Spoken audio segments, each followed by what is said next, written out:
Alhamdulillah nahmaduhu wa nasta'inuhu wa nastaghfiruhu wa nu'minu bihi wa natawakkalu alayhi wa na'udzu billahi min shururi anfusina wa min sayyiati a'malina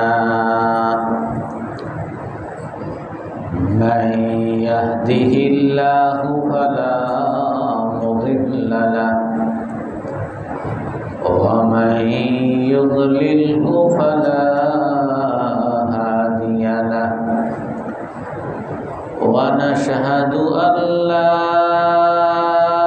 ilaha illallah wahdahu la syarika lahu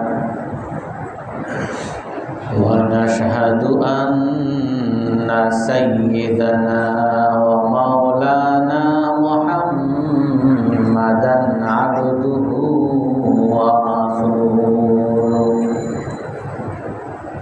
arsalahu bil haqqi bashiran wa nadhiran bayna yaday as-sa'ah man yuti'illaha wa rasulahu faqad rashada wa ihtada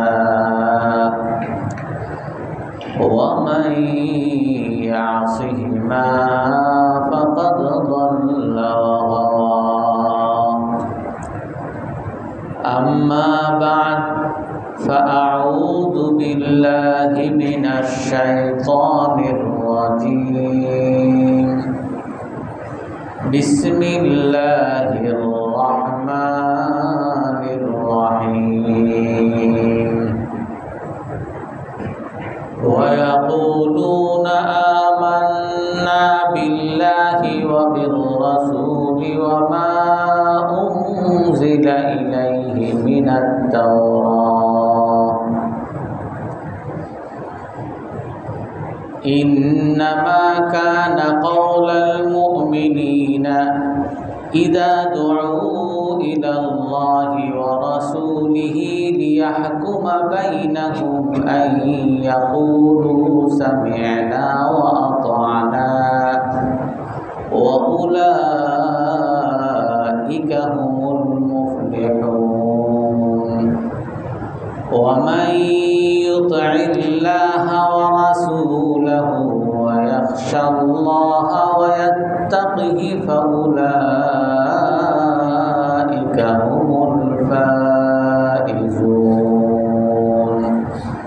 sadaqallahul azim wa qala an-nabiy sallallahu alaihi wasallam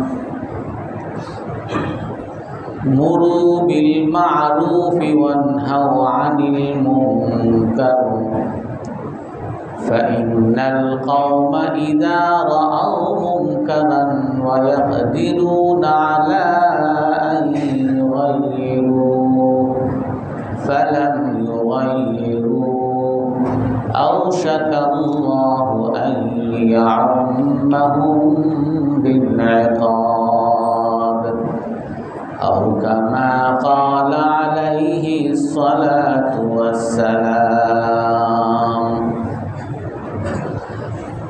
সম্মানিত মুসল্লিয়ানে কেরাম, আমরা গত সপ্তাহে ফিরআউন এবং ফিরআউনের fascist বা স্বৈরাচারীর কিছু বিবরণ আমরা তুলে ধরেছিলাম। তার মধ্যে একটা বিষয় ছিল ফিরআউনের যেমন সবাই জালিম, সবাই স্বৈরাচার, ফিরআউন নিজে, ফিরআউনের মন্ত্রী পরিষদ, হামান, ফিরআউনের প্রশাসন, ফেরাউনের ব্যবসায়ী কারুন এবং ফেরাউনের সাংবাদিক লাহাশিরিন এবং ফেরাউনের ধর্মীয় মানুষ জাদুকর সবাই ফেরাউনের মতোই জালিম, ফেরাউনের মতোই মানুষের উপরে অত্যাচার নির্বিচার করেছিল। এমনিভাবে আল্লাহ তাআলা কোরআনে কারীমের মধ্যে বলেন, ফাস্তাখাফফা কওমাহু ফাআতাউ ইন্নাহুম কানু কওমান ফাসিকিন। ফেরাউন নিজে জালিম হওয়ার পাশাপাশি তার জাতি, পুরো জাতিকে, আল্লাহ তাআলার ভাষা এমন, ফাস্তাখাফফা কওমাহু, তার জাতিকে সে নির্বোধ বানিয়ে ফেলছিল। পুরো জাতি ফেরাউনের গোলাম হয়ে গেছিল। ফেরাউনের অন্যায়, অবিচার, জুলুম, নির্যাতনের বিপক্ষে কেউ কথা বলতো না, বরং ফেরাউন যেটা করতো সেটাকেই তারা মেনে নিত। ফাস্তাখাফফা কওমাহু ফাআতাউ, আল্লাহ তাআলা বলেন যে তার জাতিকে সে নির্বোধ বানিয়ে ফেলছে, অতঃপর তার জাতি ফেরাউনের আনুগত্য করেছে। ফেরাউন যা বলেছে সেটাই তারা মেনেছে, সেটার মধ্যেই তারা কল্যাণ মনে করছে, সেটাই তাদের দুনিয়া আখিরাতের সফলতার উপায় মনে করছে। ইন্নাহুম কানু কওমান ফাসিকিন, আল্লাহ তাআলা বলেন মূলত এরা সবাই ফেরাউন নিজে, ফেরাউনের বাহিনী এবং ফেরাউনের জনগণ, যারা ফেরাউনের অন্ধ আনুগত্য করেছে, সবাই পাবে। আল্লাহ তাআলার ভাষা, ইন্নাহুম কানু কওমান ফাসিকিন, তারা সবাই পাবে। ফালাম্মা আসাফুনা ইনতাকামনা মিনহুম ফাআগরাকনাহুম আজমাইন, আল্লাহ তাআলা বলেন যে যখন নাকি এই ফেরাউন এবং ফেরাউনের সাথে সাধারণ জনগণ, তারা যখন সবাই পাপী হয়ে গেছে, আমি তখনই একমাত্র ইনতাকামনা মিনহুম, তাদের প্রতিশোধ নিয়েছি। আমি আযাব যে পাঠিয়েছি ততক্ষণ পর্যন্ত আযাব পাঠাই নেই যতদিন পর্যন্ত ফেরাউনের দেশের মধ্যে সাধারণ জনগণ ভালো মানুষ আছে। এই সাধারণ জনগণ তারা ফেরাউনের এমন গোলাম হয়ে গেছে যে কেউ আর কোনো টু শব্দ করে নাই, ফেরাউন যা বলে এটাই ঠিক। যখন এইরকম সবাই অন্যায়কারী, পাপী এবং পাপের বিরুদ্ধে প্রতিবাদকারী কেউ নাই, ইনতাকামনা মিনহুম, আল্লাহ তাআলা বলেন তখনই আমি তাদের উপরে প্রতিশোধ নিয়েছি। ফাআগরাকনাহুম আজমাইন, আমি তাদের সবাইকে ডুবিয়ে দিয়েছি। অন্য আয়াতের মধ্যে আল্লাহ তাআলা বলেন, ক্বালা ফিরআউনু মা উরীকুম ইল্লা মা আরা ওয়া মা আহদীকুম ইল্লা সাবিলার রাশাদ। ফিরআউন বলে যে হে আমার জাতি, মা উরীকুম ইল্লা মা আরা, তোমরা সেটাই দেখবে যেটা আমি দেখি। তার ভাষা এমন, মা উরীকুম ইল্লা মা আরা, তোমরা সেটাই দেখবে যেটা আমি দেখি। আমি বলছি সবাই এইটা করলে স্বাধীনতার পক্ষে শক্তি, সবাই স্বাধীনতার পক্ষে, এর বিরুদ্ধে যে যাবে সে স্বাধীনতার বিরোধী। আমি যেটা বলবো সেটাই তোমাদের চেতনা ধারণ করতে হবে, সেটাই তোমাদের মনে প্রাণে ধারণ করবা, এটাই সঠিক। ওমা আহদীকুম ইল্লা সাবিলার রাশাদ। আর ফেরাউন বলে যে আমি তোমাদেরকে সর্বদা সোজা পথ দেখাই, সর্বদা আমি তোমাদের কল্যাণে কাজ করি, আমি তোমাদের ভালোর জন্য করি, আমি তোমাদের দেশকে রক্ষা করি, আমি দেশের কল্যাণ আমার চেয়ে তোমাদের মধ্যে কেউ এরকম কল্যাণকামী নাই।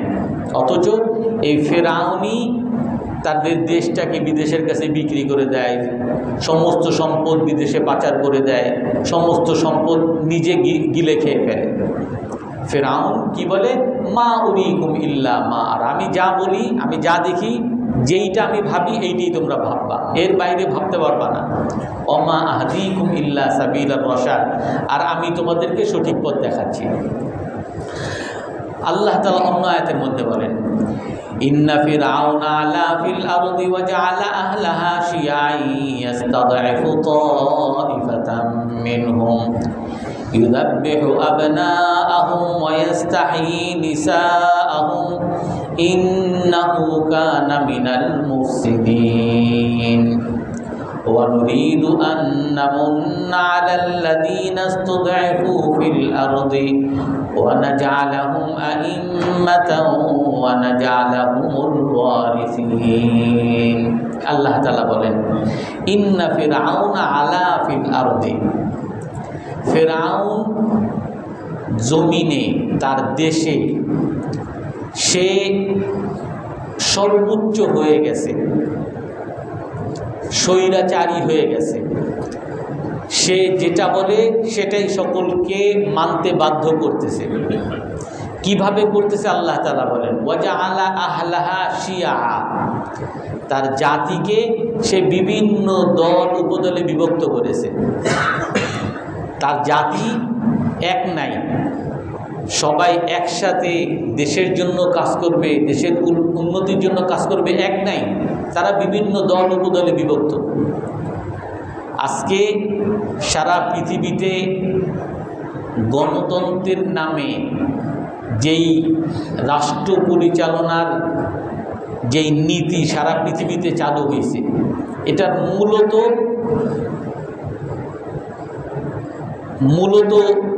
ছিল ইচ্ছা বা গোপন রহস্য ছিল যে যাতে মানুষের মধ্যে বিভক্তি তৈরি করা যায়, ডিভাইড অ্যান্ড রুল, যে মানুষকে বিভক্ত করো।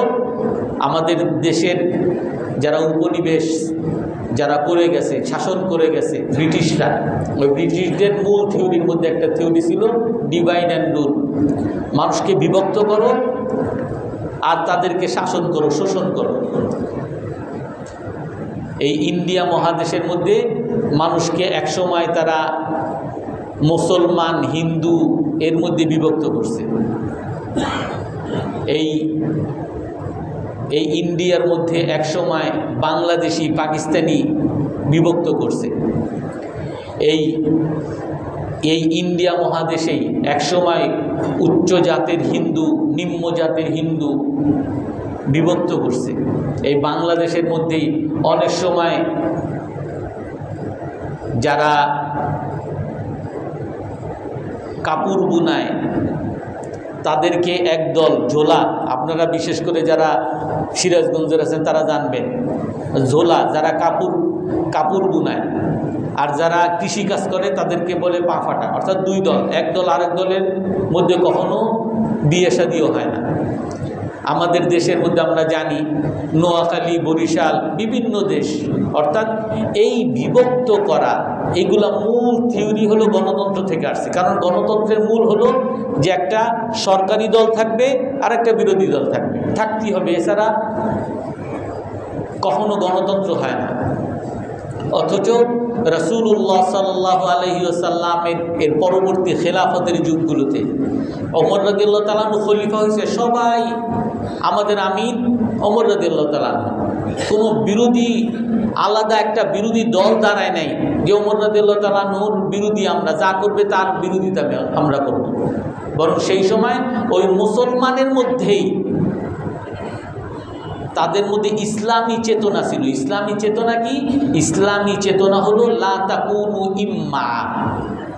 রাসূল সাল্লাল্লাহু আলাইহি ওয়াসাল্লাম হাদিসের মধ্যে বলেন যে তোমরা অনুগামী হইও না। ইন তাকুলু আহসান, ইন আহসানু আহসাননা ওয়া ইন যালামু যালামনা, যে মানুষ যদি আমার সাথে ভালো ব্যবহার করে আমিও ভালো ব্যবহার করব, মানুষ যদি আমার সাথে খারাপ ব্যবহার করে, আমার উপর অন্যায় করে, আমিও তার উপর অন্যায় করব। এটাকে বলে আরবি ভাষায় ইম্মা, যে তাল মিলানো, যে সে যদি আমার সাথে ভালো করে আমিও ভালো, আর সে যদি জুলুম করে আমার সে বড় জালিম আর কেউ দেখবে না। কিন্তু ইসলামের নীতি কি?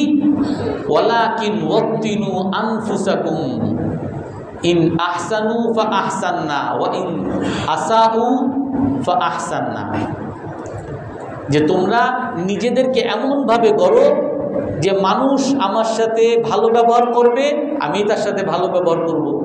মানুষ আমার উপরে জুলুম করবে, আমি তার উপরে জুলুম করব না, আমি তার সাথে ভালো ব্যবহার করব। কেউ অন্যায় করলেও আমি তার পক্ষে যাব না, আমি তার উপরে তো অন্যায় করবই না, আমি সেটাকে সমর্থনও করব না।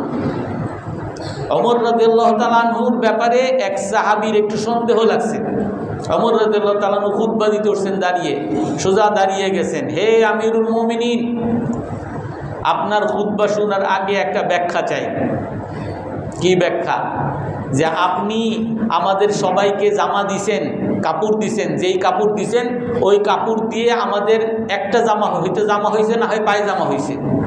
সবাইকে যে আপনি বন্টন করছেন সরকারি কোষাগার থেকে, হয়তোবা জামা হয়েছে, না হয় পায়জামা হয়েছে, কিন্তু আপনাকে দেখতেছি সেই কাপড়ের জামা পায়জামা দুটোটাই আপনি বানায় করছেন। তার মানে আপনি আমাদের চেয়ে বেশি নিছেন। আপনি অন্যায় করছেন কিনা এইটার ব্যাখ্যা দেন আগে। ওমর রাদিয়াল্লাহু তাআলা আনহু তখন বলে যে আমি এর ব্যাখ্যা দিব না। হে আমার ছেলে আব্দুল্লাহ ইবনে ওমর, তুমি দাঁড়াও, বলো, ব্যাখ্যা বলো। আব্দুল্লাহ ইবনে ওমর রাদিয়াল্লাহু তাআলা আনহু বলেন যে সবার জন্য যেরকম বন্টন হয়েছে সেরকমই বন্টন হয়েছে, কিন্তু আমার বাবা যেই কাপড় পেয়েছেন আমিও তার ছেলে হিসাবে, আমিও জনগণ হিসাবে আমাকে ওই কাপড় দিছিলেন, কিন্তু যেহেতু আমার জামা দিয়ে জামা পায়জামা হয় না, বাবার জামা দিয়েও জামা পায়জামা হয় না, এই জন্য আমারটা আমি আমার বাবাকে দিছিলাম যে বাবা আপনি জামা পায়জামা বানান, আপনার সেটটা হোক। এই জন্য ওমর রাদিয়াল্লাহু তাআলা আনহুর গায়ে যে জামা দেখতেছেন এইটা আমার দেওয়া, যার কারণে তার জামা পায়জামা দুটোটা হয়েছে। ওমর রাদিয়াল্লাহু তাআলা অন্যায় করেন নাই। অর্থাৎ ইসলামের মধ্যে মুসলমানের সর্বদা অন্যায় করলে এর সাথে আপোষ নাই, যেই অন্যায় করুক, কিন্তু অন্যায় করুক আর না করুক এর বিরোধিতাই করতে হবে। এটা হলো গণতন্ত্র। এই কারণে এই গণতন্ত্রের মূল থিওরি হলো যে মানুষের মধ্যে বিভক্তি তৈরি করা। আর আপনি যখন বিভক্ত থাকবেন, আপনার দেশের মধ্যে একজন সরকারি দল আর একজন বিরোধী দল, আর বিরোধী দল সরকারি দল যা করবে সব কিছুতে ভেটো দিবে বিরোধী দল। তো এইরকম ভালো কাজ করুক খারাপ কাজ করুক সব কিছুতেই যখন ভেটো থাকবে, সব কিছুতেই যখন সমালোচনা থাকবে, তখন তাদের মধ্যে একটা দ্বন্দ্ব তৈরি হবে, তাদের মধ্যে দুই দল তৈরি হবে। তারা একদল চিন্তা করবে তারে কেমনে দমানো যায়, একদল আর এক দলকে দমানোর একটা চিন্তা থাকবে। আর যখন এই ধরনের নিজেদের মধ্যেই বিভক্তি, নিজেদের মধ্যেই দ্বন্দ্ব মারামারি থাকবে, তখন বাহিরের শত্রুরা যখনই আপনার দেশটাকে আক্রমণ করবে তখন আপনারা নিজেরাই তো বিভক্ত, আপনি তার প্রতিবাদ কেমনে করবেন? এটা এই বর্তমান যুগের যে গণতন্ত্রের থিওরি আপনারা এখনো দেখবেন, আমাদের দেশেও দেখবেন যে কেউ যখনই আমাদের দেশের রাজনৈতিক দলরা সবাই ঐক্যমত্যে বসে একটা ঐক্যমতের মধ্যে একসাথে তারা রাষ্ট্র পরিচালনা করার একটা চিন্তা ভাবনা করতেছে, ওই সময় বলে এটা তো কোনো গণতন্ত্র হইল না, একটা শক্তিশালী বিরোধী দল লাগবে, একটা তার মোকাবেলা করার মতো, তার সাথে মারামারি করার মতো একটা বিরোধী দল লাগবে, তাছাড়া তো হবে না, এটা তো নির্বাচনই হবে না। তো এই জন্য এই বিভক্ত করা এটা ফেরাউনের মৌলিক নীতি, এই বিভক্ত করা কাফেরদের মৌলিক নীতি।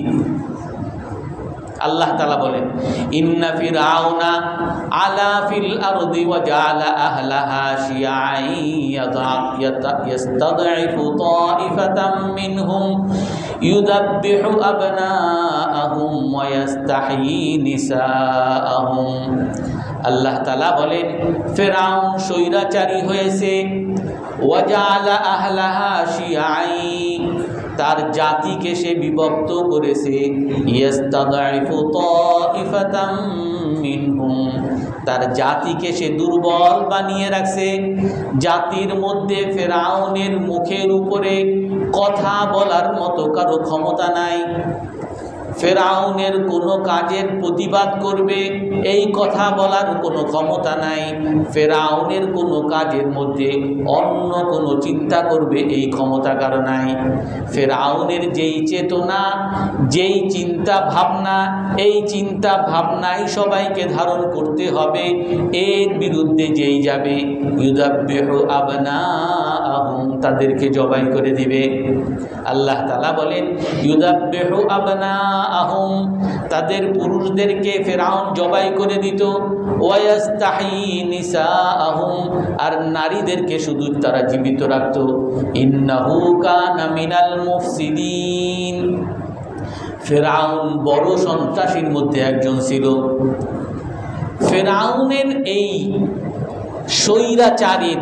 স্বৈরাচারী করার যেই সমস্ত থিওরিগুলো, এই থিওরিগুলো সারা পৃথিবীর ইতিহাসগুলো আপনি ঘাঁটবেন, যত স্বৈরাচার পাবেন, যত একনায়কতন্ত্র পাবেন, যত জালিম পাবেন, জালিম শাসক পাবেন, সবাই একই থিওরি।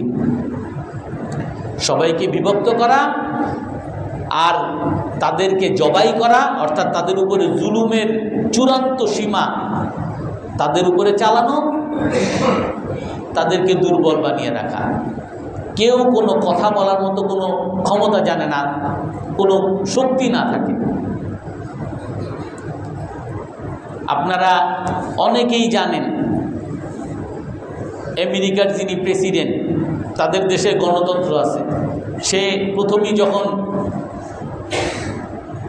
নির্বাচিত হয় তখনই সে বলছিল যে গণতন্ত্রের যিনি প্রেসিডেন্ট, এ তো দেশকে সুন্দরভাবে চালাইতে পারে না, কারণ অনেক সময় তাকে স্বৈরাচারী হইতে হয়। স্বৈরাচারী হওয়া ছাড়া সে দেশকে সুন্দরভাবে চালাইতে পারে না। যার প্রমাণ কিছুদিন আগে দেখছেন, তাদের দেশের মধ্য থেকে অন্য কোনো দেশে আক্রমণ চালাইতে হইলে তাদের আপার হাউজে, তাদের সিনেটে একটা অনুমোদন লাগে, কিন্তু তারা যখন ইরানের উপর হামলা করছে কারো অনুমোদন কিন্তু নেয়নি। পুরো স্বৈরাচারী কায়দায় তারা করছে, কারো অনুমোদন তারা নেয়নি।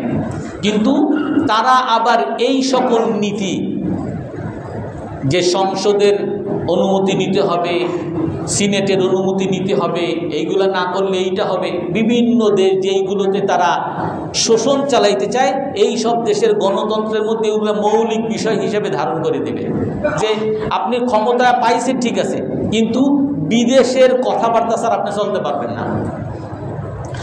এই জন্য আল্লাহ তাআলা ওই ফিরআউনের কথাগুলো আল্লাহ তাআলা বলে দেন, ওয়াজআলা আহলাহা শিয়াআন ইস্তাদঈফু তাইফাতাম মিনহুম, তার জাতিকে বিভক্ত করবে এবং তার জাতিকে দুর্বল বানাবে।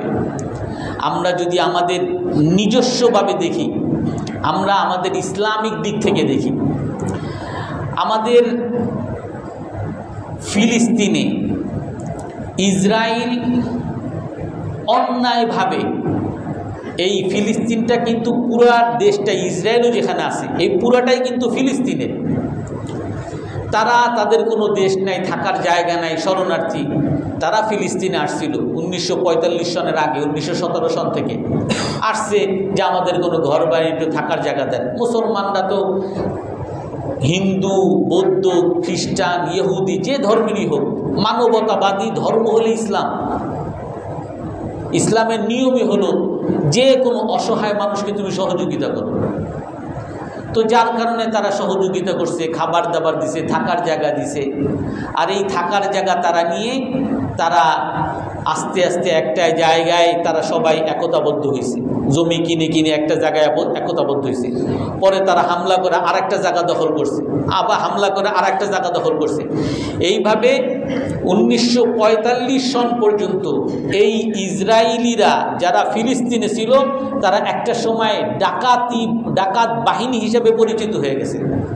তারা বিভিন্ন জায়গায় গিয়ে শুধু সন্ত্রাসী করে, শুধু মুসলমানদের এলাকার মধ্যে হামলা করে, তাদের জায়গা দখল করে নেয়, তাদেরকে মারে। কিন্তু এদেরকে দমন করার জন্য যখনই সেই ফিলিস্তিনের যারা শাসক ছিলেন, তারা যখনই চেষ্টা করছেন যে ডাকাতি, তুমি আমার দেশে থাকো ভালো কথা, কিন্তু ডাকাতি কেন করবা, মানুষের ঘরবাড়ি কেন লুটবা, যখনই তাদের উপরে শাসন করতে গেছেন, তাদের বিরুদ্ধে যখন বিচার করতে গেছেন, তখন সবাই মানবাধিকার, ওই আমেরিকা, লন্ডন যারা যারা ছিল সবাই মানবাধিকার রক্ষা করতে হবে, যত পাপই করুক তারে কিছু বলা যাবে না, কোনো যতই করুক তার মানবাধিকার রক্ষা করতে হবে। এইভাবে তাদেরকে সাপোর্ট করে করে একেবারে 1945 সন পর্যন্ত তাদেরকে একেবারে তারাই সাপোর্ট করে, তাদের দ্বারা একটা ভূমিকে দিয়ে জাতিসংঘের মাধ্যমে বলে যেটা ইসরায়েলের, এত ঝামেলার দরকার নাই, এটা ইসরায়েলের ভূমি আর এটা ফিলিস্তিনের ভূমি, এইভাবে তাদেরকে স্বীকৃতি দিয়ে দেয়। অর্থাৎ এই পুরো ফিলিস্তিনের রাষ্ট্রটা ফিলিস্তিনের, কিন্তু এইটার দখলবাজ হলো ইহুদিরা। আর ইহুদিরা দখলবাজ, ঠিক আছে, ওই 1945 সনেও ঠিক আছে, আপনারা নিছেন, ভালো কথা, তাও আমরা শান্তিতে থাকি, যাও আমাদের জমি তোমরা দখল করে নিছো, তোমরা তোমাদের দেশে আরামে থাকো, আমরা আরামে থাকি। কিন্তু ব্যাপারটা কি এরকম না। তারা তাদের জায়গা দখল করার সাথে সাথে ওই সময় থেকেই তারা প্ল্যান নিছে যে ফিলিস্তিন তো আমাদের দখলে তো আসবেই, এটা তো আমাদেরই ভূমি। এমনিভাবে মিশর আমাদের ভূমি, ওদিকে সিরিয়া আমাদের ভূমি, ইরাক আমাদের ভূমি, ওদিকে সব আমাদের ভূমি। এরা তাদের মানচিত্র, বৃহত্তর মানচিত্র, মেসিনিজম মানচিত্র তারা প্রকাশ করছে। অর্থাৎ তারা ওই ইসরায়েলের মধ্যে থেকেও তারা চুপচাপ বসে থাকে না, অন্যের উপরে জুলুম, ফিলিস্তিনের উপরে জুলুম, কয়দিন পরে মিশরের উপর আক্রমণ, কয়দিন পরে সিরিয়ার উপর আক্রমণ, জর্দানের উপর আক্রমণ, এখন পর্যন্ত সেই আক্রমণগুলো চলতেছে। কিন্তু আপনি আমাদের মুসলমানদের অবস্থা দেখেন, 1967 সনে যখন দেখে এইভাবে ইসরায়েলিরা তো শুধু দখলবাজি না, আশেপাশে যতগুলো দেশ আছে সমস্ত দেশের উপরে সন্ত্রাস চালাইতেছে, সকল দেশের উপরে যখন ইচ্ছা হামলা, এখন যেমন হামলা করে, আপনার জাতিসংঘের মধ্যে যত নীতিমালা আছে কোনো নীতিমালাই ইসরায়েলিরা মানে না, যে অন্যের ভূমিকে, অন্যের সার্বভৌমত্বকে রক্ষা করা, এটা তাদের মৌলিক নীতি। কিন্তু ইসরায়েলিরা প্রতিদিন লেবাননের উপর হামলা করে, অন্যের ভূমি।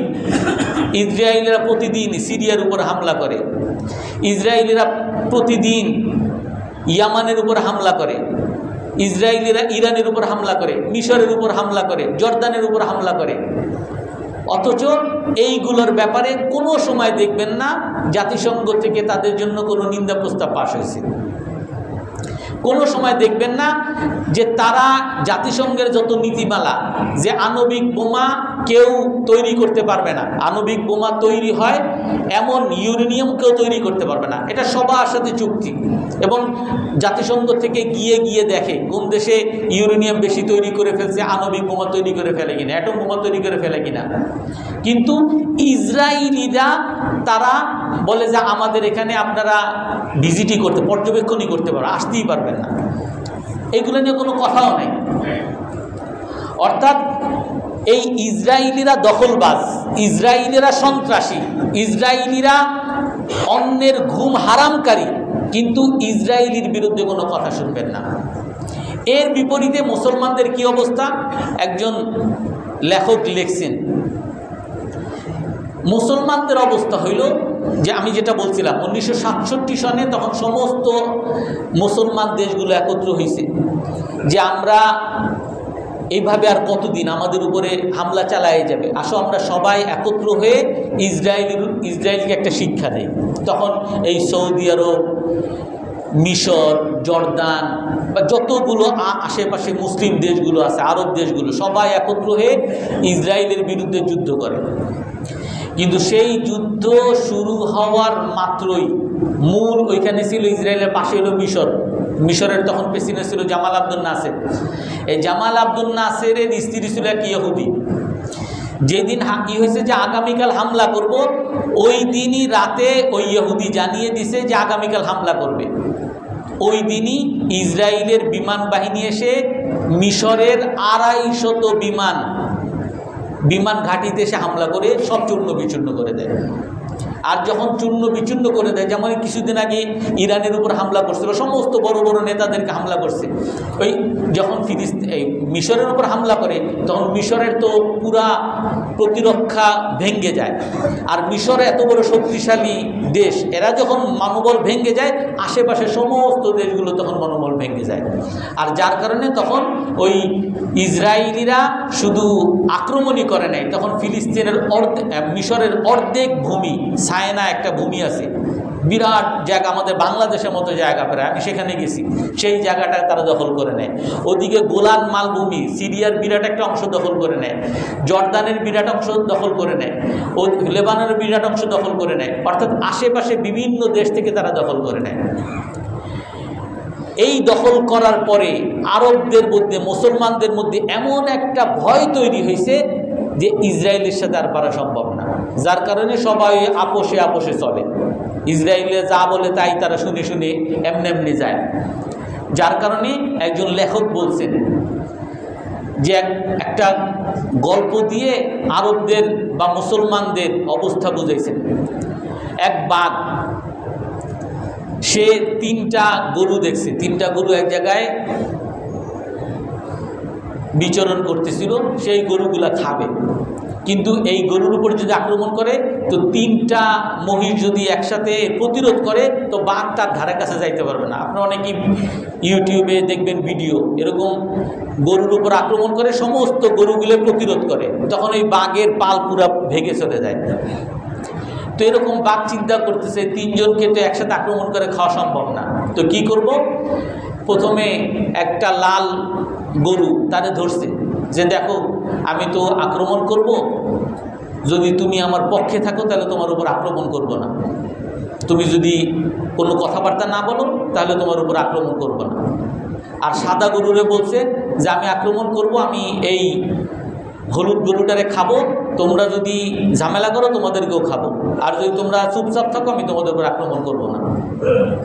তো চিন্তা করে নিজের জীবন তো বাঁচানো দরকার, তো লাল গরু আর সাদা গরু তারা চুপচাপ বসে থাকে, এসে হলুদ গরু খেয়ে যায়।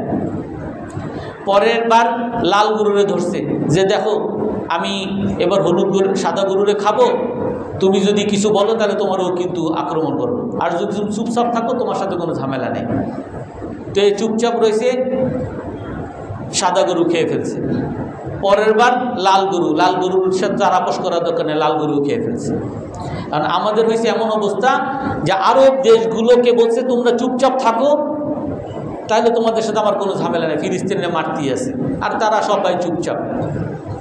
এখন এই যে লাস্ট বিভিন্ন আরব দেশগুলোকে বলছে আপনি অ্যাকোয়ার চুক্তি করেন, এগুলা আর এক বড় আলোচনা। আপনাদের সাথে আমার আপোষ, এরা ইরানের উপর আক্রমণ করছে, আমেরিকাও ইরানের উপর আক্রমণ করছে, এই সময় যদি তারা ইরানকে ধরতে পারতো, এদেরকে যদি কাবু করতে পারতো, এরপরে আশেপাশে যা আছে ওই লাল গরু শেষ হইতো, তারপরে সাদা গরু ধরতো, তারপরে কালো গরু ধরতো, এইভাবে সবাই শেষ করতো।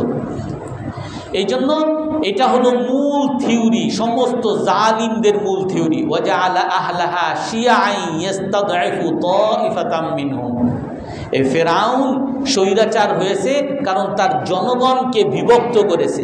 ইস্তাদঈফু তাইফাতাম মিনহুম, সে দুর্বল বানিয়েছে, শুধু বিভক্ত করে না, বলছে তুমি হে সাদা গরু চুপচাপ থাকো, আমি তারে শেষ করি। দুর্বল বানিয়ে রাখছে, প্রতিবাদের কোনো ভাষা তার মধ্যে নাই।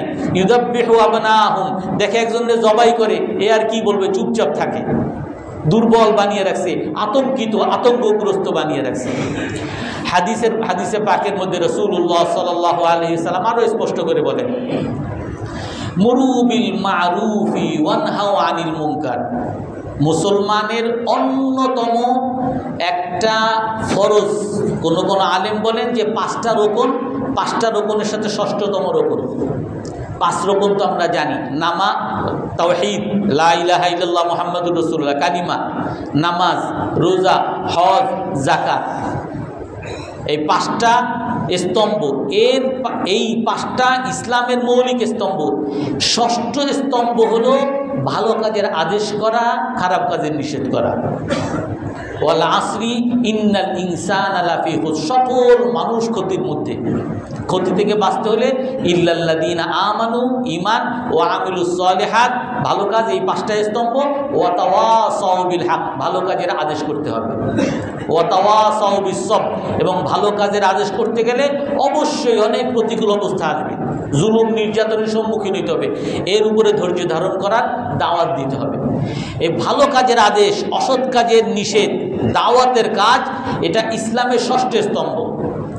রাসূলুল্লাহ সাল্লাল্লাহু আলাইহি ওয়াসাল্লাম বলেন, মান রাআ মিনকুম মুনকারা, সহিহ হাদিস, তোমাদের মধ্যে কেউ যদি কোনো খারাপ কাজ হতে দেখো, খারাপ কাজ হইতেছে দেখছো, একজন জালিম জুলুম করতেছে, তোমার ঘরের তোমার পাশের দোকানের সব লুটপাট করে নিয়ে যাচ্ছে, চাঁদা চাচ্ছে, আর তুমি চুপচাপ, চাঁদা তো তার কাছে চাইতেছে, আমার কাছে চাইতেছে না। মান রাআ মিনকুম মুনকারা, তোমাদের মধ্যে যদি কেউ খারাপ কাজ হতে দেখো, ফালইয়ুগাইয়িরহু বিয়াদি, হাতের দ্বারা পরিবর্তন করো। ফাইন লাম ইয়াস্তাতি, যদি সেটাও না পারো, হাতের দ্বারা করতে পারতেছো না, করলে তুমিও মাইর খাবা, ফাবিলিসানিহি, কমপক্ষে মুখের দ্বারা প্রতিবাদ করো। ফাইন লাম ইয়াস্তাতি, মুখের দ্বারাও পারো না, ফাবিকলবিহি, কমপক্ষে অন্তরে ঘৃণা করে এটার জন্য পরিকল্পনা করো কিভাবে এই অন্যায়কে প্রতিরোধ করা যায়। ওয়াযালিকা আযআফুল ঈমান, আর অন্তরের দ্বারা পরিকল্পনা করা এটা হলো ঈমানের সবচেয়ে দুর্বলতম স্তর। অর্থাৎ এটা যদি না থাকে ঈমানও আর নাই।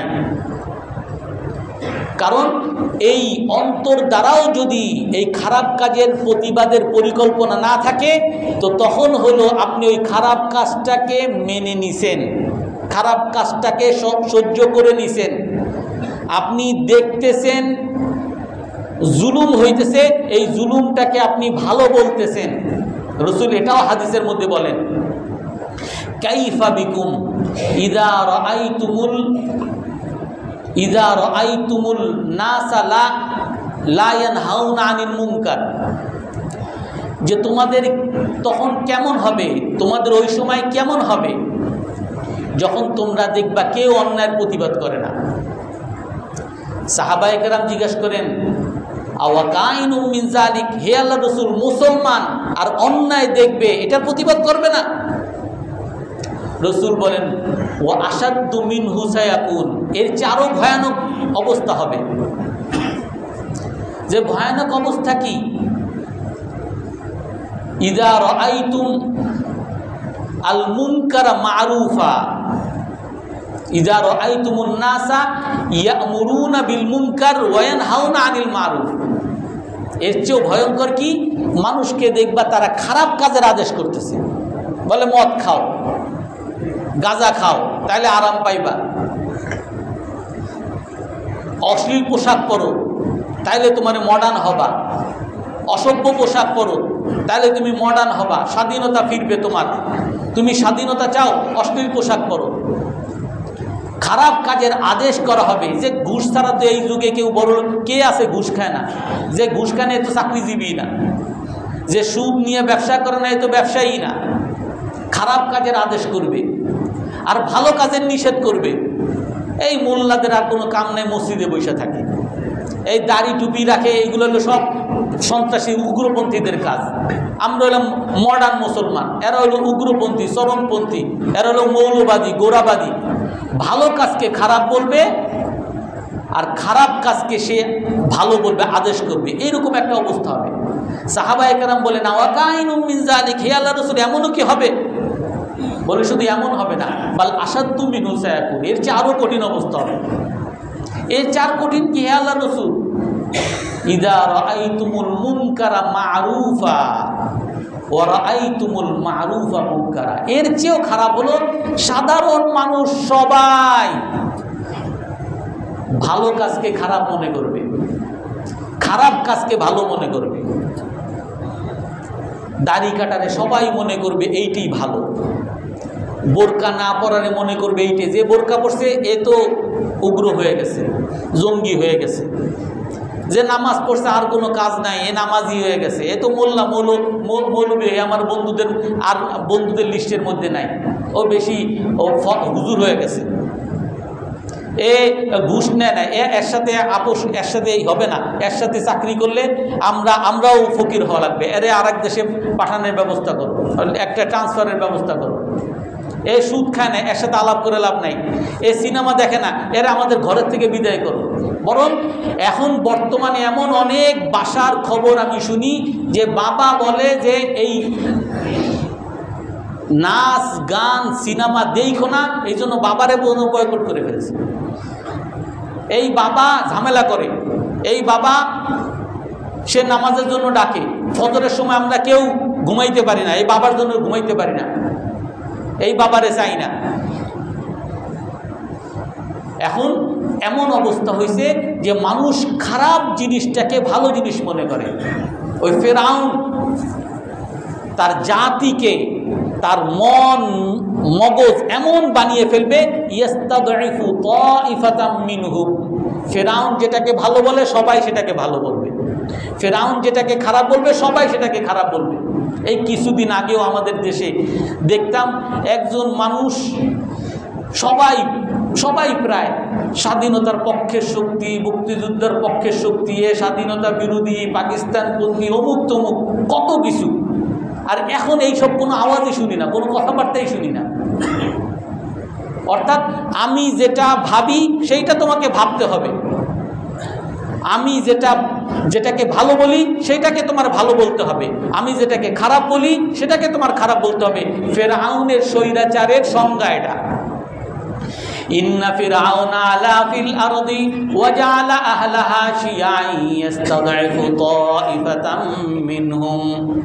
রাসূলুল্লাহ সাল্লাল্লাহু আলাইহি সাল্লাম হাদিসের মধ্যে বলেন, মুরু বিল মারুফি ওয়ানহাউ আনিল মুনকার, তোমরা ভালো কাজের আদেশ করো, অসৎ কাজের নিষেধ করো। যদি না করো কি হবে? ফাতাসআলুনানি ফালা আনসুরুকুম, যদি ভালো কাজের আদেশ অসৎ কাজের নিষেধ যদি না করো। এর আগে অন্য একটা হাদিস বলি, রাসূল সাল্লাল্লাহু আলাইহি ওয়াসাল্লাম বলেন যে তোমাদের কোনো জাতির মধ্যে যদি তোমরা খারাপ কাজ দেখছো, তোমার ক্ষমতা আছে সেটাকে প্রতিবাদ করার, মুখে বলার, হাতের দ্বারা পরিবর্তন করার, না হয় তোমার মনে মনে ঘৃণা করার ক্ষমতা আছে, কিন্তু তারপরে তুমি করলা না, ইউশিকুল্লাহু আন ইয়াউম্মাহুম বিআকাব, আল্লাহ রাসূল বলেন আল্লাহ তাআলা তখন আল্লাহ তাআলার আযাব শুধু ওই জালিমকে দিবেন না, এই জালিমের জুলুম দেখে যারা চুপচাপ রয়েছে, যারা এটাকে সহ্য করে নিছে, সকলের উপরে আল্লাহ তাআলা আযাব পাঠাবেন। যা রাসূল সাল্লাল্লাহু আলাইহি ওয়াসাল্লামের হাদিস। আযাব কি? এই আযাবটাও রাসূল আর এক হাদিসের মধ্যে বলছেন যে ভালো কাজের আদেশ করো, অসৎ কাজের নিষেধ করো, যদি না করো এমন একটা সময় আসবে তোমরা আমার কাছে দোয়া করবে, আমি তোমাদের দোয়া কবুল করব না, আমার কাছে সাহায্য চাইবে, আমি তোমাদের সাহায্য করব না। তাস্তানসিরুনানি ফালা আনসুরুকুম, তোমরা সাহায্য চাইবে, হে আল্লাহ এই জালিমের হাত থেকে বাঁচান, আমার ঘর বাড়িতে দখল করে নিচ্ছে, আমার জমি দখল করে নিচ্ছে, আমার দোকান দখল করে নিচ্ছে, আপনি আমাকে বাঁচান। আল্লাহ তাআলা তোমাকে কোনো সাহায্য করবে না। আল্লাহ বলেন আমি তোমাকে সাহায্য করব না। ওয়াতাসআলুনানি ফালা আস্তাজিবু লাকুম, তোমরা আমার কাছে দোয়া করবে, আমি তোমাদের দোয়া কবুল করব না। ওয়া উসাল্লিতু আলাইকুম মান লা ইয়াখাফুকুম ফিনা ওয়ালা ইউইজ্জুকুম, আর তোমাদের উপরে এমন শাসক আমি নিয়োজিত করে দিব যে তোমাদের সম্মানিত ব্যক্তি সম্মান রক্ষা করবে না, তোমাদের অধিকার যে দেখবে না। মসজিদের মধ্যে খতিব সাহেব আপনি আল্লাহ বিল্লাহর কথা বলবেন, একেবারে কলার ধরে তারপরে মসজিদের মেম্বার থেকে নামিয়ে দিব, কারণ আপনি আপনার এই আল্লাহ বিল্লাহর কথা আমার সরকারের বিরুদ্ধে গেছে। আপনি যা বলবেন সব ঠিক আছে, কিন্তু মূর্তির বিরুদ্ধে বললে আপনার কলার ধরে নামায় দিব। সম্মানিত ব্যক্তি আর সম্মান পাবে না, শিক্ষিত ব্যক্তি আর শিক্ষার মূল্য পাবে না। তখন সেই সমাজে শিক্ষার কোনো মূল্য থাকবে না, সেই সমাজে অফিসারের কোনো মূল্য থাকবে না। আপনারা এলাকার মধ্যে দেখছেন, এলাকার মধ্যে সবচেয়ে সম্মানিত হলো যে সবচেয়ে বড় নেতা, ওই এলাকার মধ্যে হয়তো বা বড় অফিসার আছে, বড় শিক্ষিত আছে, পিএইচডি হোল্ডার আছে, সবাই তারে হুজুর হুজুর করা ছাড়া তার কোনো উপায় নেই। কিছু করছেন আপনারা জেলখানায় আয়নাগরে পাঠায় দিবেন। এই জন্য ওই ইসলাম আমাদেরকে, আমরা সব সময় যেটা বলি, ইসলাম আমাদের শান্তির উপায়। ইসলাম আমাদেরকে শিখাইছেন আমরা মুসলমান, আমরা কখনো লাউ হইতে পারি না, মানুষের জোয়ারে গা ভাসাতে পারি না, ইম্মা হতে পারি না, অনুগামী হতে পারবো না। রাসূল কি বলেন? ওয়াক্তিনু আনফুসাকুম, তুমি নিজেকে এইভাবে তৈরি করো, মানুষ আমার সাথে ভালো করবে, আমিও তার সাথে ভালো করব। ওয়া ইন যালামু, যদি সে অন্যায় করে, আহসান, আমি ভালো করব। সবাই ঘুষ খায়, আমি ঘুষ খাবো না। সবাই সুদ খায়, আমি সুদ খাবো না। সবাই মানুষকে মারে, আমি কাউকে মারবো না। সবাই জমি দখল করে, আমি দখল করব না। মানুষ খারাপ হোক, রাসূল হাদিসে এইটাই শিখান যে মানুষ সবাই যদি খারাপ হোক, কিন্তু আমি খারাপ করব না। সবাই ঘুষ দেয়। আপনি যে কোনো একটা কারেন্টের লাইন নিতে যাবেন, পানির লাইন নিতে যাবেন, গ্যাসের লাইন নিতে যাবেন, যে কোনো কাজ করতে যাবেন, ঘুষ ছাড়া আপনি করতে পারবেন না। কিন্তু এমন অনেক মানুষ দেখা যায় যে তারা চিন্তাই হলো না আমি ঘুষ দিব না। হয়তোবা তার কষ্ট হয়, কিন্তু তার এই কষ্টের ফলে যে একটা সে সুবিধা পায়, এই সুবিধা সে শুধু ভোগ করে না, অনেক মানুষ ভোগ করে। আমাদের এই যে জুলুমের বিরুদ্ধে যে একটা বিরাট মানুষের জীবনহানি হয়েছে, প্রায় 1400 মানুষের চেয়ে বড় একটা সংখ্যক মানুষ মারা গেছে। এরা যে একটা জীবন দিছে একটা জুলুমের বিরুদ্ধে, এই কারণে শুধু কি তারা তো তাদের জীবনই শেষ, কিন্তু যারা 15 বছর 16 বছর ধরে তারা এই জুলুম থেকে বাঁচার জন্য চেষ্টা করতেছে, তাদের জন্য একটা পথ খুলে দিছে। এই জন্য ওই পথ তখনই থাকবে যখন আমি অন্যায়ের বিরুদ্ধে সর্বদা আমি ভালো কাজ করব। মানুষ সবাই খারাপ কাজ করব, কিন্তু আমি ভালো কাজ করব তো ইনশাআল্লাহ। সর্বদা আমি, সবাই আমার সাথে খারাপ করলেও আমি ভালো কাজ করব তো ইনশাআল্লাহ। আমি যে কোনো অন্যায় দেখব, অন্যায়ের প্রতিবাদ করব তো ইনশাআল্লাহ। সকল ভালো কাজের আদেশ করব তো ইনশাআল্লাহ। আল্লাহ তাআলা আমাদেরকে দায়ী হিসাবে কবুল করে নেন।